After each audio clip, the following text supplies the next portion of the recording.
баспаган балдар да болот. Аларды да ушул өзүбүздүн эле басып жүргөн, ойноп жүргөн балдардын катарына кошуп, сүйлөп кеткен балдар көп болду учурда. Анан ГОСко 2 жыл болду каттаганыбызга, бирок очередь келбей атат. Анан ата-энелер келип, дагы өздөрү дагы балдарын карап, бул жерде бизге жардам берип, анан бирөөдүн жумушу чыгып, бир жака кете турган болсо, ал да баласын таштап кетип. Жамаат тибиндеги садик бара-бара өнүп өсүп, жеке менчик садикке айланышы керек. Толкунай Ташбекова Лейлек районунда өзгөчө бала бакчаны түптөгөн. Алгач ал жамааттык негизде ачылган.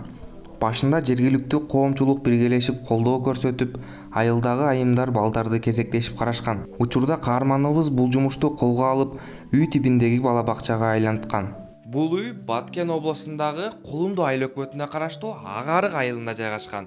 Толкунай Ташбекова өзү жашаган үйүнү бала бакчага айлантырып, дал ушул жерде 50дөн ашуун балдарга тарбия берет. Өзүмдүн кесиби боюнча мугалиммин. 14 жылдык бала бакчада иштеген тажрыйбам бар. Негизи өзүм бала бакчада иштеп келгем, тарбиячы болуп. Ошодон улам ушул идея келди да мендечи. Мен өзүмдүн сүйүп неме кылган ишим, анан балдар менин жан дүйнөм, мындайча айтканда. Ушу балдар менен өзүм сыймыктанып, өзүмдүн ишимди мындай чын жүрөктөн кабыл алып иштейм да. Меники өзгөчөлүгү өзү үй тибиндеги бала бакча деп турбайбы? Башка борборлорго караганда үй тибиндеги.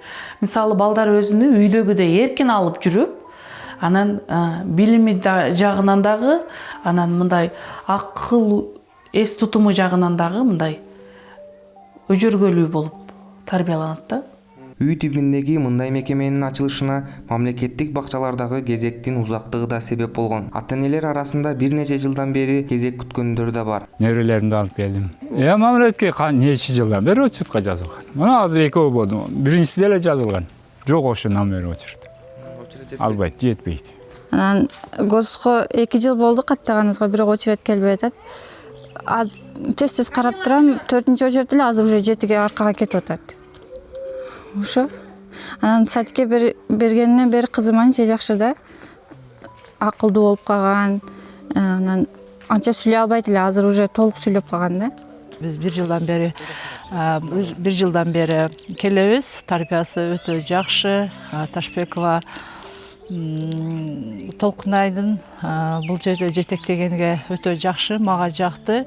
Бунун кандай эң жаккан жери, мага бул балдарга болгон камкордугу өтө зор. Мындан да чоңойтушуна биздин колдон келишинче жардам беребиз, жана салымыбызды да кошобуз деген үмүттөмүн. Мен бул жумушту баштаар алдында седеп долбооруна катышканмын, мүчө болуп келип катышканмын.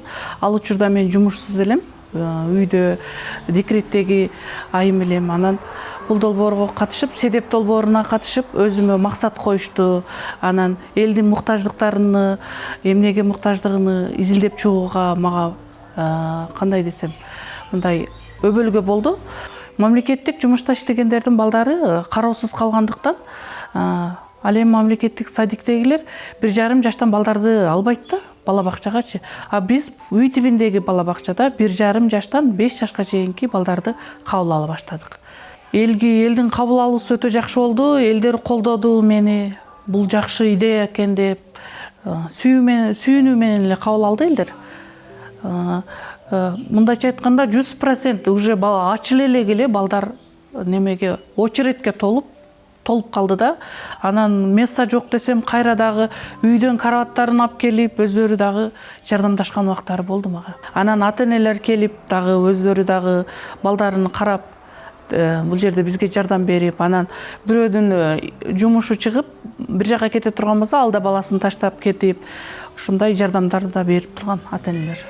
Негизи бизде сүйлөбөгөн балдар көп болот, аутизм менен ооруган балдар, анан баспаган балдар да болот.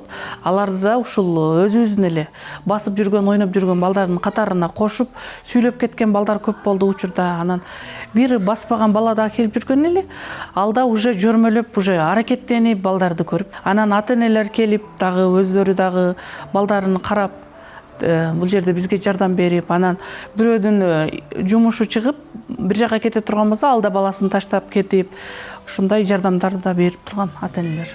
Мындай жамааттык негиздеги бала бакчалар айыл жерлеринде илгертен эле болуп келген. Айылдагы келиндер балдарын кезек-кезеги менен бири-биринин үйүнө беришкен. Жамааттык негизде уюштурулган мындай балабакчалар азыркы абалында гана калбастан, келечекте расмий мектепке чейинки билим берүү мекемеси макамын алышы керектиги айтылууда. Жамаат тибиндеги садик бара-бара өнүп өсүп, жеке менчик садикке айланышы керек. Аны үчүн гранттык колдоолор, инвестициялар тартып келиш керек. Ошол кадрлар педагогика жактан окутулган, диплому бар, педагогика факультеттерин бүтүш керек болуш керек. Баягы санитардык, гигиеналык нормаларга талаптарды жооп бериш керек да. Талаптарын жооп бергенден кийин анан толук кандуу балабакча деген атка, наамга тура алат да, жооп бере алат. Жамааттык тибиндеги деген мындай ал жерде жоопкерчилик чектелген да. Мисалы баланы 2 саатка, жарым күнгө таштап кетсе болот да, анан таштап кетсе болот. Анан кийин өзүнүн мөөнөтү келгенде, өзүнүн очерети келгенде ошол ирети менен мен мисалы кийинки башка аялдын балдарын кошо карашып берем да. Айыл өкмөт тарабынан колдоого алынып, же муниципалдык балабакчага айланыш керек да. Себепте муниципалдык жеке менчик болсо толук кандуу жоопкерчиликти директор, педагогикалык жаамат мойнуна алып ошолорду аткарат да. Каарманыбыз балабакчанын ишин кеңейтип, дагы көп баланы кабыл алууну эңсейт. Бирок бул үчүн керектүү каражаттын жетишсиздиги тоскоол болуп жатканын айтууда.